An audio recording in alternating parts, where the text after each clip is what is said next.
The basic definition of genocide is the deliberate killing of a large group of people, especially those of a particular ethnic group or nation. Cambodia, a country in Southeast Asia, faced the atrocities of a mass genocide not too long ago. Prior to the genocide in Cambodia, there was high tension throughout the country. There was a civil war between communists and the monarchs 8 years before the genocide broke out.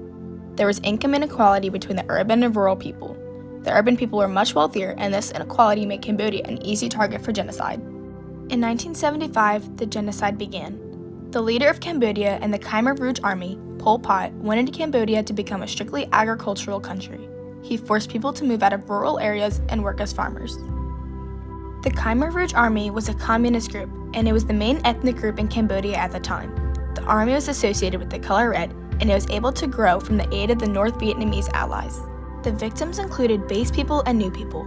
Among these include city people, former government officials, educated and well-off intellectuals, Cham Muslims, ethnic Thai, ethnic Vietnamese, and Buddhist priests. The educated were seen as major targets because of their modern status in society compared to the traditional agricultural status. The genocide was triggered when the United States cut off their support to the military government of Cambodia, allowing the Khmer Rouge to take over. Pol Pot's Little Red Book was used as propaganda. He referred to the victims as weeds and grass.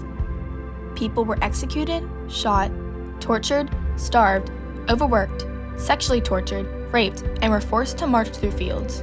The people were dehumanized and treated like dogs. The genocide ended in 1979 when the Vietnamese army invaded and successfully removed Pol Pot and his army from power. In the end, somewhere between 1.7 and 2.2 million people were killed, and there were roughly 100,000 refugees. Pol Pot died on April 15, 1998. After many trials took place, 2 leaders of the genocide were given life sentences. This genocide could have been prevented if there was an equality of income and if other countries had paid attention to the events that were leading up to this genocide.